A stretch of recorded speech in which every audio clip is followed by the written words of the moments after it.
Professor, and then he would go. Okay? Good morning, good afternoon, good evening around the world. My name is Doug Brunke. I'm the founder and CEO of Global Chamber.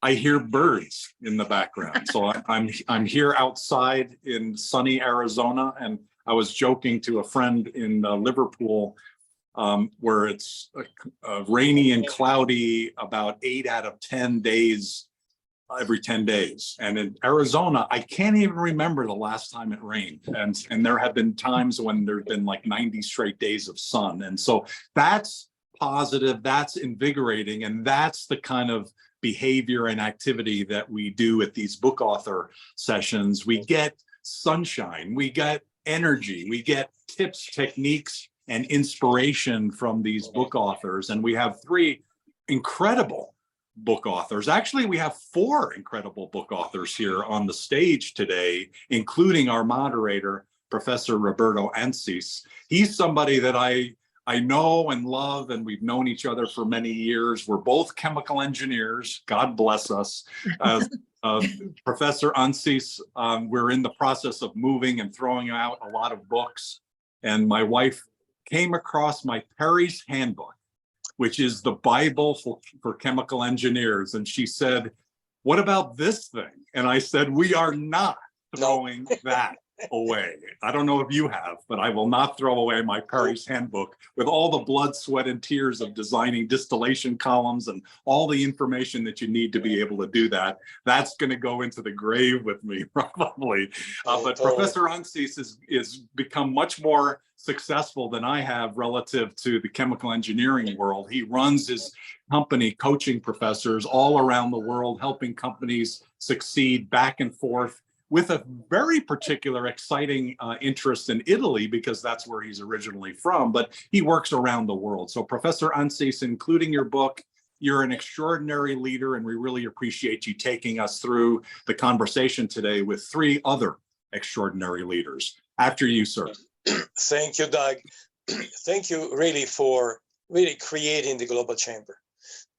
I have, in my 40 years of business, I've never met honestly an organization that has the welfare and wellness of everyone in mind. Never, I always receive very positive responses for everyone. And this is very exciting. And Gloria, thank you for creating this book author. I mean, we have been writing a book for almost 7 to 8 years. And if it weren't for you, we would not be almost publishing this week, because you pushed me through all the organization and everything else. And by the way, I really want to thank you all to be here. I had an incredible, fantastic conversation with Maxine last week and with Klaus last night. He just came back from his quite successful, busy trip in Brazil marketing his book. And then his next trip was going to be to South Korea to also market his book.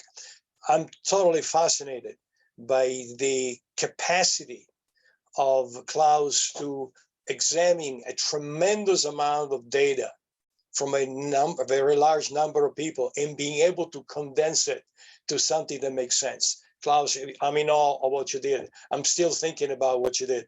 So what I would like to do, I would like to go around and introduce Maxine. I have a question for you. She created the book we discussed, but she's the books is called Lead Your Team to Win. And having worked at University of Phoenix for almost 20 years, the core of University of Phoenix graduate studies is teams. And as a professor, I have to tell you that I never met a team that works. So when I had a conversation with Maxine, she blew me away and I said, listen, I got a whole tons of clients I can refer to you. So Maxine, the question for you is, how did you arrive at the topic of your book and what motivated to write your book?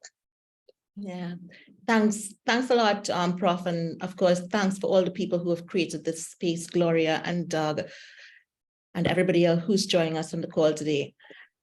The book really came about because, I mean, from my personal agenda, and I don't believe that personal agendas are wrong. I think in a team, personal agendas become wrong when they subvert the reason that the team is together.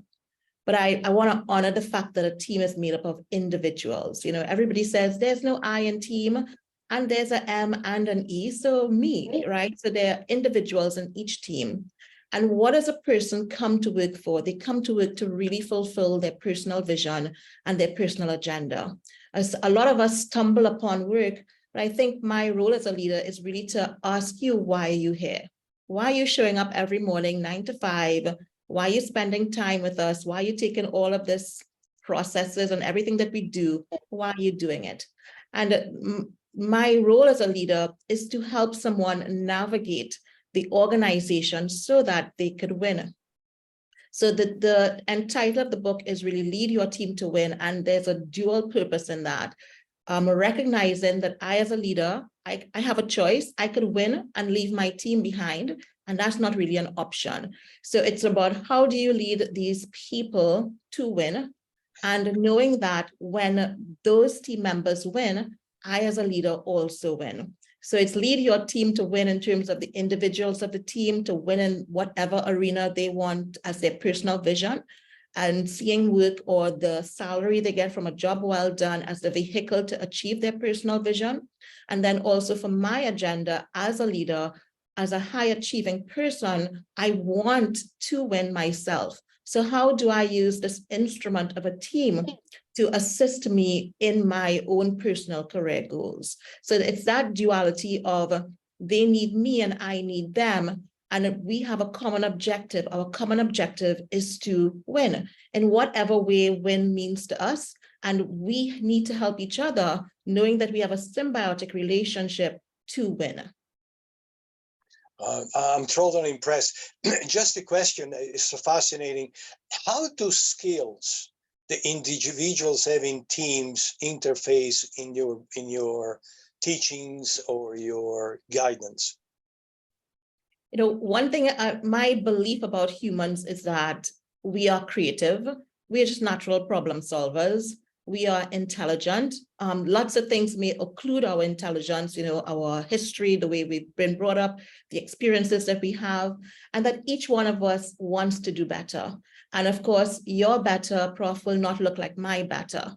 So knowing that as my basic assumptions about the way humans behave and what really is driving them, I've used that to say that I know that everybody who's on my team in their personal life, they solve problems all the time. They're very intelligent, they're very creative, and they're aspiring for something else. So having those as the three basic skills, I grow those skills in the organization. I give people the permission to bring their true self to the organization, and building on those skills, I could basically do anything, because once we have creativity, once we have the motivation to do better, and once we have our innate intelligence, we can harness that to create magic in our organizations. Totally fascinating. Very fascinating. Let me ask you, Klaus, when we met yesterday afternoon and you described me the process by which you arrive at putting your arms around what are the conclusions of your book, I was blown away. Not trivial. Again, I taught for 40 years. I trained 85,000 people in strategic business development. And we almost had 1,000 clients. And when you told me what you did in your book to get to your book, I was blown away. So what is the name of your book and what motivated to write your book? Yeah, so I'll just flag it right here, but the book is called Global Class. And the reason why we decided to write the book is because in our work, I've been running acceleration programs and training programs for early stage entrepreneurs for the past decade. And also before that, in my previous life, I worked with Carlsberg in Vietnam to help relaunch the market in Vietnam. So in our work, when we help companies go global, we see a lot of patterns happening in terms of failures that they've gone about and stumble upon, right? So we found that to be a little bit interesting, that there was no sort of real resource out there to guide companies to success when it comes to international expansion and growth. And so we took it upon ourselves to kind of do research to see if we could crystallize these patterns of success and failures into a book, into frameworks, into concepts that is clear to leaders to then use and apply in the businesses as they want to go international. And so the way we went about it was to go and interview a bunch of executives from around the world. We interviewed 400 executives from more than 250 companies from more than 60 countries. everything from the head of international at Zoom to the former VP of international at Apple, who first started international expansion for Apple, to all the way down to the first hire outside of North America for Uber, and to founders and executives from really many, many different places. And so we sort of went through that process initially, first to interview 50 people. And so often what we say is that we applied agile principles in writing the book. We wanted to do the first sample size of the interviews. We kind of looked for patterns with those 50 interviews. Afterwards, we then created our minimal viable manuscript, much like you talk about minimal viable product when you build a company. We wrote that, we wrote the framework and drafted the frameworks, and then we went back to re-interview people to kind of get feedback, more nuanced feedback. And we got this beautiful sort of moment where people will say, this is amazing, you guys should do more of this, you should maybe change this and maybe iterate a little bit on that, and then come back to us and we can have further conversation with it. So we actually re-interviewed the 50 people and went out and interviewed even more people. And sort of what resulted in the publishing last year, about 7 to 8 months ago, is that became a Wall Street Journal national bestseller in the US. And now we're bringing it to other countries because we want to be able to empower local business leaders that may not have this global mindset and may not understand fully what it takes to build a global company, and may also have fears in doing so, to help build that confidence in local businesses, and also empower ecosystems out there in the world that are generating a lot of local SMEs and businesses to maybe build these next global companies as well. And so I've been in economic development for the past, more than a decade, and I believe that education is the most important area to focus on in order to unlock local potential. And so hopefully Global Class, the frameworks that we're sharing in the book, will help the next generation of aspiring leaders to really take on these tools to be successful in the roles, but also to enable the leaders in current roles to lead international expansion to be more effective in their work. So what we say often is that we're trying to build a common language and a common vocabulary when it comes to international expansion and growth, much like, if you know Eric Ries, the author of Lean Startup, the guy that sort of socialized pivoting and iterating and finding product market fit. We're doing the same thing for international business expansion and growth. And so we're excited about the opportunity, and thank you for obviously inviting me onto this call, because really what we're trying to do is socialize these concepts to everyone.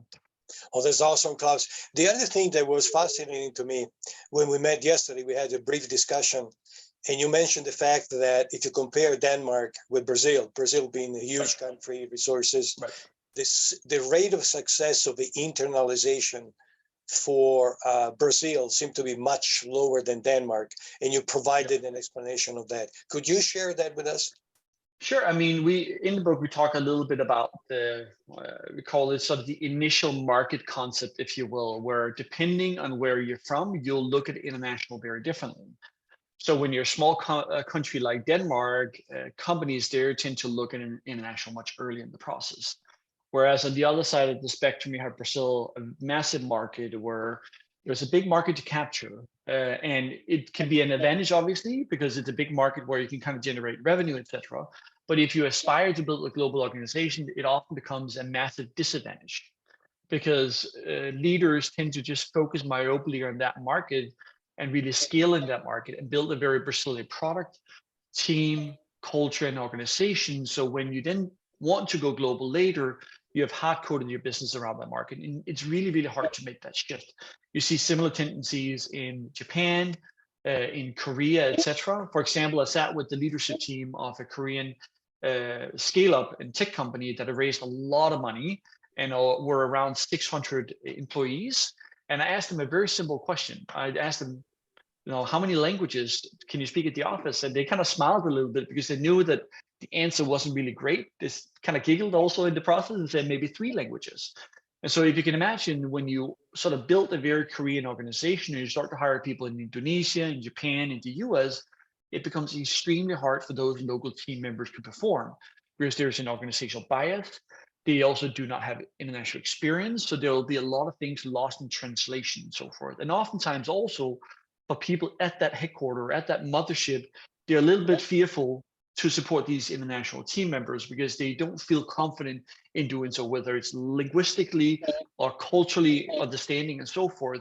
So you're sort of putting yourself at a disadvantage. So we say that you need to think global much earlier because that will impact the way you build a product, your team, your culture, and everything.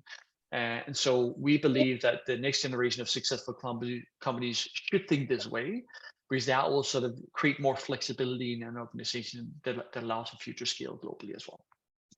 Thank you, Klaus. And Klaus basically answered a puzzle question that I had when I worked with Philips in Eindhoven, in Holland, a number of years ago. I was a senior consultant for North America.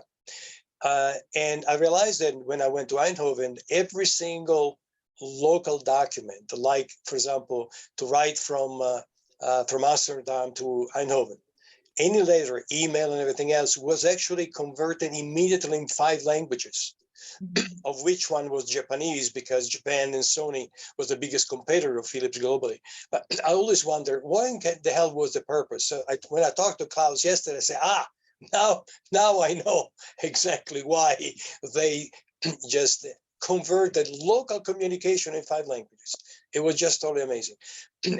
Next question I have is, I always interested, thank you, Klaus. I'm always interested in knowing what is the expectation of the author when the author writes the book. What do you think the readers will take? In other words, Maxine, assuming that Gloria and Brenda are going to read, and Dwayne are going to read your book, and I'm going to read your book, what do you think we're going to get from your book? I want leaders to view their team members as equal partners in getting to where they want to be. And to do that, we need to create adult-to-adult relationships, viewing the people on our team not as family members, not as lesser than, really in terms of being equals. And in that space of being equals, we can have honest and true conversations about what needs to change, what we can do better to create this win-win situation for people on the team. This is not about coddling or bartering. It is about knowing that we have selected people on our teams for various reasons. And how about stepping back as the leader and getting these people to a stage where they can actually do what they came to do. It may be a stepping stone on their long-term career, this job. It may be that they're going to stay in this job forever. But you as a leader, you also have your personal agenda and objective that you will only get it done through harnessing the intelligence and creativity of your team.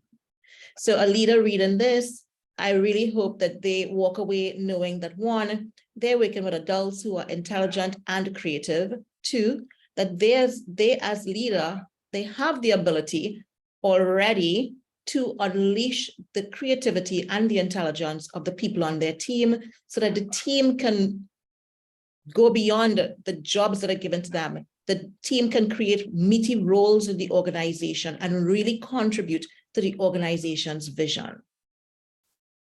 All right, so thank you so much, Maxine, for that clarification. I want to say good morning, good evening, and Gunjan, thank you for joining us.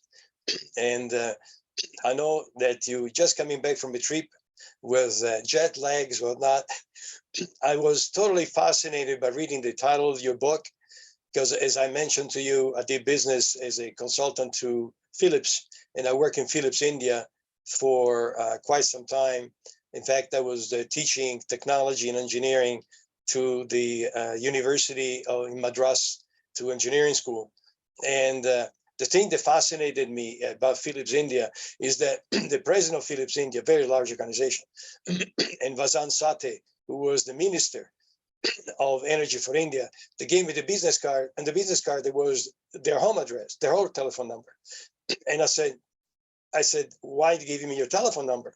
And he says, because in India, if you try to reach me throughout the day, you can't reach me because all the telephone lines are overwhelmed. So call me at 10 o'clock at night, 11 o'clock at night, because that's when I do my business. I was fascinated. So I said, I'm going to talk to Gunjan and find out how's India working these days. Because today, India, by the way, has reached the largest population in the world, bypassing China. So the future of global development, believe it or not, in my opinion, having really met many Indian engineers, brilliant students, is really India, is the core. So Gunjan, the name of your book and what motivated to write your book? So my book is called Doing Business in 21st Century India. And, I am the son of an author. My father wrote more than 20 books in his career in India.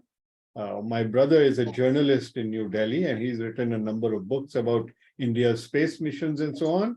So I am the least famous, I guess, in my family. And I was approached by the publisher. I think that's the best way to write a book, to have, if someone asks you to do it. I never had to go through the effort of hiring an agent. Although once the publisher approached me, there were a bunch of agents who wanted my business. And I said, so what are you going to do for me now? And they were really unable to define that. My motivation to write the book, besides the approach from the publisher, was really the fact that in my consulting business, I can work with dozens, maybe hundreds of companies at most. But thousands of companies and tens of thousands of executives need to understand India much better. Okay. India is one of the most misunderstood countries in the world. And to make it even more complicated now, India is changing very fast. Okay. So what you knew about India, even the story that you mentioned, Roberto, is now a different story, which I can get into if you want. Please do, because it's so fascinating. I'm being very selfish, but I'd love you to share that with us. So not only is India the largest country by population, which in my view is not an accomplishment, it's actually a challenge and a problem with 800 million very poor people in India. The real accomplishment over the last couple of years is that India's economy now is larger in GDP than France. It is larger in GDP than its former ruler, the United Kingdom. In fact, India is the largest foreign investor in the United Kingdom. Okay. So, and as some of you might know, the Prime Minister of the United Kingdom is of Indian origin and married to an self-made, the daughter of a self-made Indian billionaire. So the ties are very close. India is among the top 10 trading partners to the US now. Okay. Wow. This rise has been very rapid. In 2012, India was barely in the top 10 economies. So it's gone from number 10 to number 5 very rapidly. And it will probably exceed Japan and Germany within the next decade. Okay. That's, if you had asked me when I wrote the book whether that was possible, I would have said, nah, that's imagine. But yes. Let me just understand the nature of the people on the call. Are you all authors, or am I talking to fellow authors? They're authors, they are consultants, they are business people. So okay, so it's a range. Okay, got it. So the changes in India are happening across all sectors.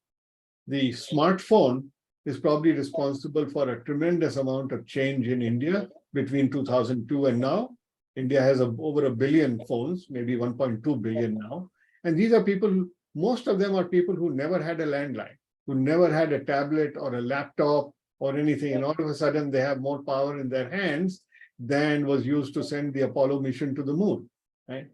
That's pretty incredible. And when you see a rural woman, who could barely communicate to her sisters in a town 5 miles away, and all of a sudden, she can read Twitter and she can go on Google and she can search, for information on YouTube.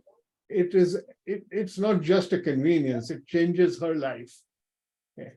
So the smartphone has had a tremendous impact, more than we can imagine. We went through in the US landlines to dumb phones to smartphones.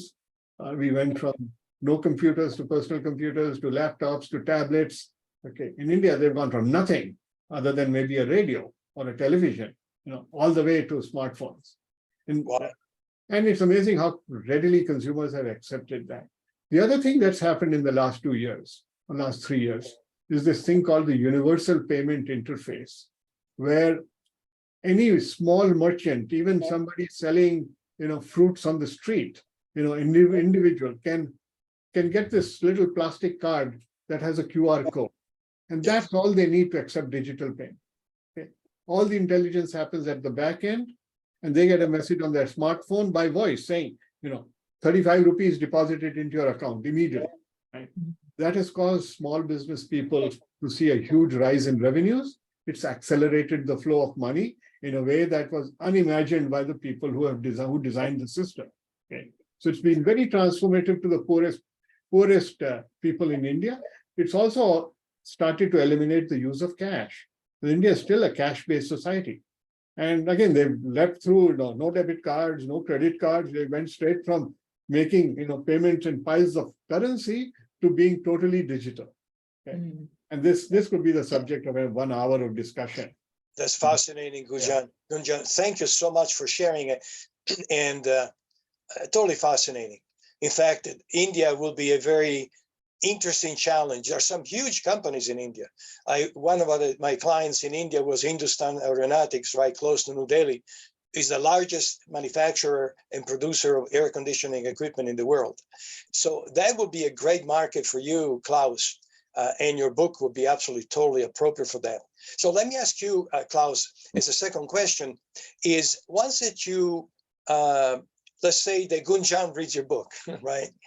Or Alexander or anyone here or others, what do you think will be their takeaway or their learning from the book as a first reading?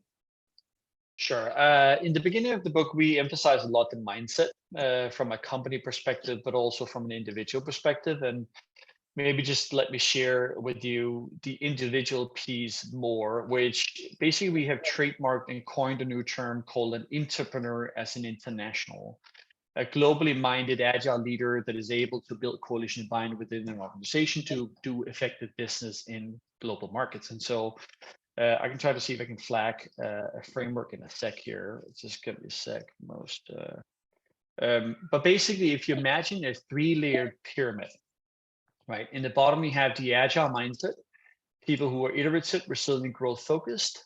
That is given away for leaders and organizations want to have these agile leaders within their companies, people who can navigate bureaucracy, building coalition to buy-in, what we call the company mindset. And the company mindset together with the agile mindset, let me show this here to you, here in the middle and in the bottom, forms what we call the entrepreneurial mindset that we know that large organizations are looking for in terms of driving innovation and digital transformation and so forth. But what we say is the skill set of the next decade is a culture mindset, global mindedness, culture curiosity that allows leaders to have empathy with local cultures and local markets to then identify how you need to adapt your business model for successful entry and scale. So we found these, catalysts that we interviewed that they have a very unique sort of experience and what we call formative experiences, where they've lived in another country for an extended period of time and sort of learned that things are very different from their own backyard to that country that they lived in. For example, Abe Smith on the right, he's the head of International Zoom. He was an English teacher in a rural fishing village in Kyushu, Japan. They gave him the aspiration, the motivation to build a global career. And so he built this entrepreneurial mindset over the past 2 decades, if you will. And inter is international, just so you know, and that's why we call it that. In the middle, you have Troy Malone. He was actually a missionary in Korea for 2 years to learn Korean and also the Korean culture, and led expansion for Evernote, Weebly, Dwada, fast-growing companies as well. And then Catherine Himes on the left, she was the first intern in Baidu China. She worked in a completely Chinese organization, learned how to navigate that culture and so forth. That gave her that cultural agility to be able to lead product expansion at Slack, to help identify how Slack had to adapt and change in terms of product, but also the business in other markets as well. And so this is a unique skill set. These experiences, these formative experiences, we believe will set people up for success in the future, instead of leaning into the biases and so forth, right? Really revisiting what we also talk about, which is the next phase, is agile principles when you go global. So we have actually created what we call a global layer in agile, because we say you cannot apply the traditional agile approach when you go international. You cannot pivot and iterate your way through market 2, 3, 4, 5, 6. Because what will that do? That'll create a lot of organizational complexity, a lot of different business models around the world that prohibit scalability in the organization. So what we also talk about is the balance between localization and organizational complexity when you go international. And so we created a very specific tool to navigate that, which is called the localization premium analysis tool. So when you look at the middle, you have the initial market product market fit, and then the dots around is the standard deviations or changes in which you have to adapt your business model for new markets. Right, so you sort of benchmark against your initial market. You then understand the organizational complexity, but also understanding the localization you need to make, and make an evaluation in terms of where do you want to standardize in your business, where do you not allow for flexibility. We spoke yesterday. Typically, it's around the brand. That's one aspect, right? And where do you allow for flexibility and changes, right? So as an organization, you need to do a proper assessment of that before you go global. And there are two flavors typically when companies expand, is that applying that pure agile approach, just pivot and iterate your way through, or the legacy mindset in terms of companies when they go global is often that they assume that what worked at home will work abroad. So that's why agile becomes an important piece of discovery, but also understanding in terms of where you ensure that scalability in your organization is key as well. So those are two key elements. We also address the topic of management. Even team building, as I know one of our team members are on the call here are addressing a lot, where we primarily look at skills and traits when it comes to building a global team. And up on the left here, we talk about the entrepreneurial mindset, the different skill sets that's important. We also identified leadership skills for distributed organizations. So when you build teams abroad, you have to have strong communication skills. Team members have to be autonomous decision makers. You have to have strong ability to influence authority. You have to also have reflective leadership skills in terms of knowing what, basically understanding what you don't know and what you do know and fill those gaps as well. But then also the important piece of building global teams is to have an overlap between local knowledge and company knowledge. Company knowledge, the team, company core values, culture fit, ability to get things done internally, but then also the local business experience, local language skills, and local networks. So it crystallizes everything when you build teams. Yeah. Thank you for sharing these incredible drawings. You have done so much work in your book and the background to reach this conclusion, which is totally. I'm still in awe. And Gunjan, if let's say for example Maxine reads your book, and what do you think is your intended takeaway? What do you think she should learn? One or two items out of your book that are very important to you. Yeah, so the publisher gave me the goal that imagine an American executive whose boss has assigned them to go to India, and they know nothing about India. They're going to board a plane. Give them a book that they can read on the plane so that when they land in New Delhi or Bangalore, that they can be somewhat intelligent about what to observe. So that's the objective with which I wrote the book, that regardless of how much you know about India, you should be able to expand your understanding and with some humility and careful listening, be able to adapt. Okay. India is unique in that sense, Maxine, because the people you will interact with appear to speak English. So there can be the illusion of communication, unlike if you go to Japan or Korea or China, where you know that they don't speak English so well. So you're going to have a translator and an interpreter. But in India, you need an interpreter to interpret English into English. Okay. You may understand the words, you may understand the sentences, but you do not understand the meaning, I assure you. Okay. So the most important chapter in my book is about cross-cultural communication. I make lots of money, in our consulting practice because people don't understand each other.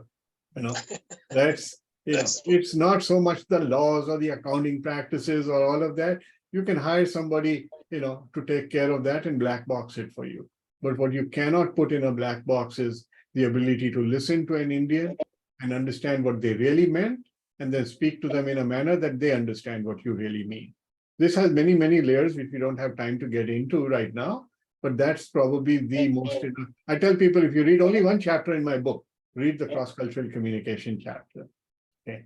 And that's awesome. It's an early chapter in the book for that exact reason. That's awesome. Thank you. And Trust me, every time I travel around the world and went to a new culture, new country, man, you're right. Communication was the foundation of any miscommunication in later times. Right. As we're getting to the close of this, I have one last question. 1 minute question is, I'm always fascinated by the challenge that is behind writing a book. And so in your case, Maxine, what was the biggest challenge that you faced in writing the book, and how did you solve it?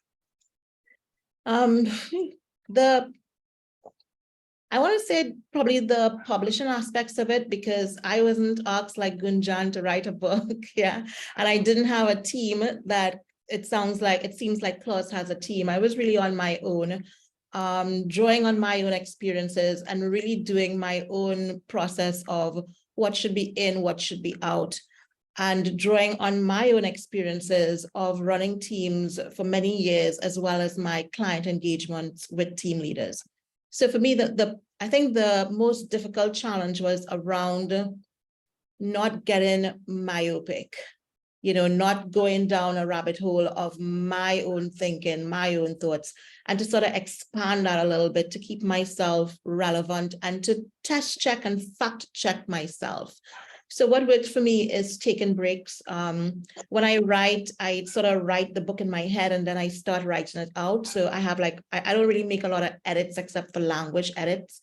So it was really about taking breaks, intentional breaks, and expanding my world a little bit, talking to other people about the idea so that when I return, I can have some fresh eyes on it and not just my eyes.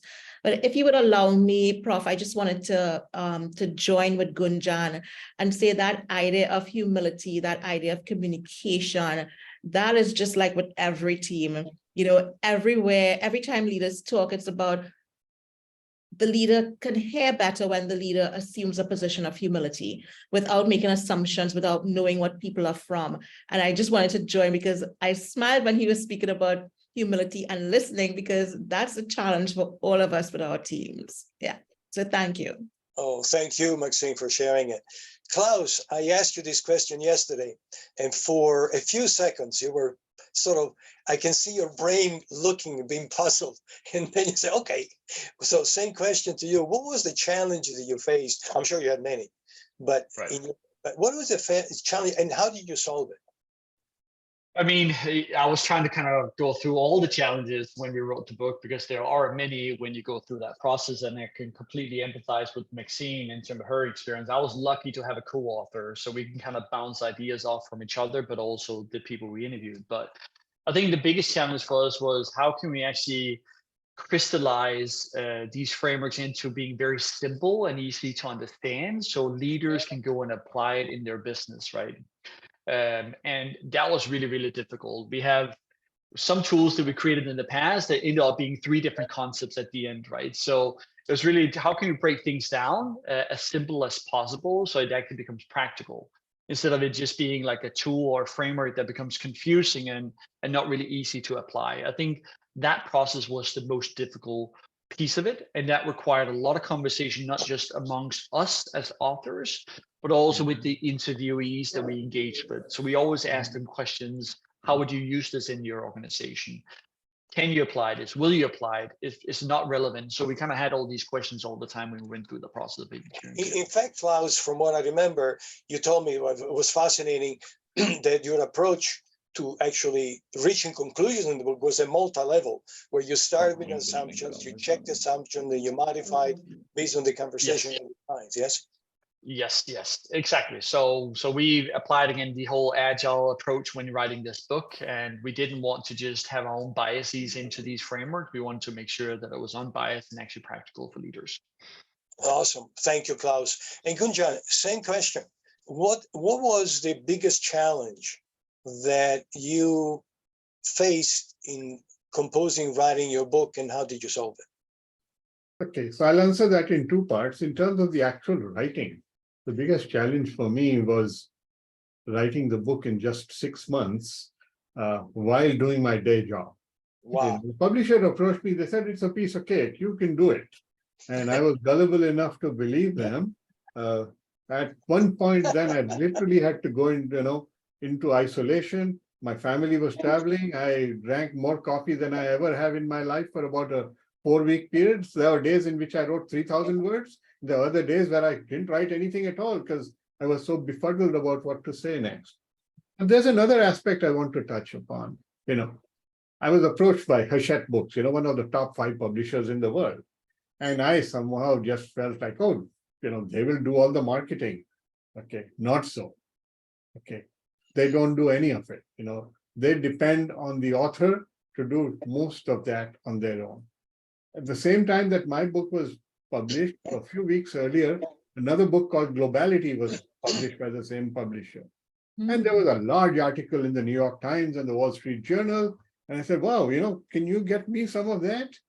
Well, I realized that it was the consulting company who hired their own PR firm to get all that placement. And then they bought 10,000 copies of their own book and at full retail, to spike the sales. Okay, that wasn't something I was ready or prepared to do. And the one final point I want to make to all the authors is, if you're also a management consultant, don't worry if people don't read your book. My best customers are those who buy the book and don't read it. Okay. They buy the book, they put it on the shelf, and they say, I'll get to it sometime. And that's fine. They spend the $22, but then they'll hire me for $50,000 or $100,000 of consulting. And that's fine. The book is a paperweight. I don't feel embarrassed about that at all anymore. Very true. You're a treasure. You're a true treasure. Gloria, Dwayne, I want to open up to some of the questions that must have come up in your minds, and Brenda and Jerry and Samuel. Any questions you have for these incredible authors with such diverse but really interesting books? If you don't mind, I think when we start asking our questions, we can really get into a lot of detail, and it's great. But I'd like to just take 2 minutes here to have Brenda come on and introduce who she's bringing on, who she's going to be interviewing in June. We have one opening there. We have 2 authors in place with one opening. So I wanted to stress that too. So if you don't mind, we go to Brenda very briefly and then go back to the questions for our 3 authors. Please go ahead. Please go ahead. Sure, great. Thank you, Gloria. And thank you to Klaus, Maxine, and Gunjan. There's so much in my head that I'd like to ask, but maybe we can take it offline. Next month, we are going to hear from Susan Schultz. Susan is the CEO of the Board Institute and president of SSA Executive Search International. Susan's book is The Board Book, Making Your Corporate Board a Strategic Force in Your Company's Success. So I can't wait to hear what she has to say about that, particularly for boards of nonprofit organizations. All about me here, just saying. The second person who has confirmed is Mahmoud Reza. Mahmoud is an accountant and business finance coach, and he has written a book called I Hate Numbers. And he posits that he can get anyone to like and respect and understand numbers. And I'm just saying, if he changes my mindset around numbers, then we need to put him up for a Nobel Prize. So I'm looking forward to having those conversations with both of them, and hopefully one more to be added. Back over to you, Professor. Gloria, thank you, Brenda. And I'm definitely going to be coming in next week. In my world of strategic business plan, the numbers or key performance indicators and metrics are fundamental to the success of any client I ever had. So I just love numbers, but I would say 90% of the world is allergic to numbers. So I'm just sort of curious to read the book. Gloria, your question. I don't, let me think about that. Let me rephrase that. I really liked what was shared by Gunjan. Say it, did I say your name correctly? Perfectly. Okay, good. Just about how authors make themselves famous, buying a bunch of their own books and hiring a PR person to do all this other stuff. And, it doesn't matter if you self-publish, if you hybrid publish, or publish with a traditional publisher, you still, as an author, are expected to do all your own marketing. So I think that point was well taken. I think that was perfect. And I would ask the same question of the other two authors, if what has been their experience in that area. Yeah. I mean, absolutely, it is your own marketing. So what I've done is really just created workshops around my book for the local market, that is, would be in the Caribbean, and host information about it. What I found, what was a strange benefit is that I've gotten some reviews on Amazon by people who I don't know, which is, and people who are not even from the Caribbean. So I know that the book has international appeal. I've not been in an international market with the book. And so, it's kind of timely for me to take it out, dust it off, especially since I've been reviewing it, and it works for remote teams as well. So it, when I wrote it, it was in a physical space. And now that we're remote as well, it also works in that space. So I see it as an opportunity to re-familiarize a new market, or familiarize a new market with the book. So I'm looking forward to bringing that to my new adventure, when I transition. Awesome. Klaus, what about you? Yeah, so we had the 3 different pieces that we were looking at, right, in terms of increasing sales and being able to market a book. One was obviously leveraging the network we had. We interviewed 400 executives from fast-growing companies that were all excited about the project, right? So we went out there to do workshops and sessions with them to kind of accumulate also pre-sales and so forth. We also had a large email list because we've been running an organization for the past almost like 7 years. So we leveraged on that asset also. And then we were running a podcast also. So we have about 40 podcast episodes right now on that very specific niche topic. So that was our specific strategy, because we had gotten recommendations from other authors that you will not get any support from your publisher at all. So I completely agree with Gunjan and everyone else on the call. You have to do the work yourself in addition to writing a book. So they paint a beautiful picture in the very beginning, but in reality, they're all about printing and maybe doing some iterations of the manuscript. So you have to expect to plan for that. And it's not just doing it 3 months before, because if you do it 3 months before, you would not be successful at all. It's a year, even 2-year planning as well to market your book effectively. Yeah, totally. In my case, then I'll leave the closing to Doug. In our case, we wrote the book with my wife about 8 years, The Journey of Choices, which is basically a summary of seminars we offer to about 90,000 people in the field of personal growth. And we decided that 2 are going to be our marketing tools. One is definitely online programs that actually each chapter is each week of discussion, so they're trainings. And the second one, we are designing actually computer games, whereby each computer game has one particular goal. For example, one of the first topic in the chapter is how to distinguish reality from perception, which is one of the biggest mistakes in international cultures. And so that's how we're going to market it. Doug, closing for you. Thank you so much. And thank you for everyone today. It was so interesting. And thank you for joining us, Gunjan. You were absolutely fantastic. So thank you for having me. Sorry, I couldn't be there right on time. At 8 o'clock, I had another commitment. That's okay. You're special. Doug. By the way, can you hear me? Barely. Can you hear me Can't now? hear you. Okay, great.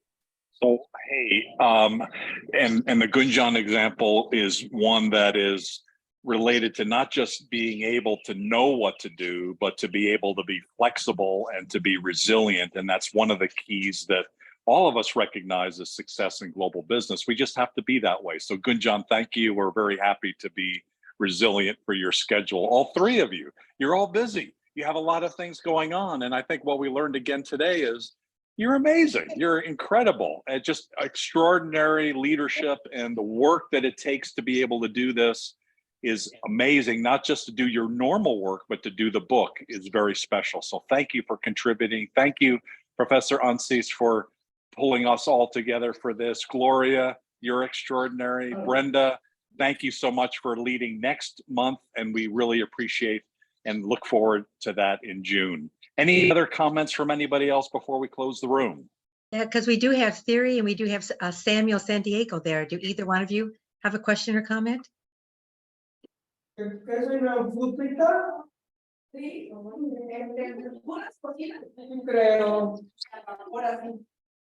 Oh, we got to, are you there? We need to close the room, but thank you very much. Is everybody, are you okay with that, Gloria? Sure. Yeah, it's 8:59, so we're close. Thank you again, guys, and go for it. Thanks, guys. everybody. Thank Take you, care. everyone. Have a great Nice day. to Thanks, meet you. Klaus. Bye. Thanks, Thank Gunjan. Bye, guys. Cheers. Thanks, Maxine.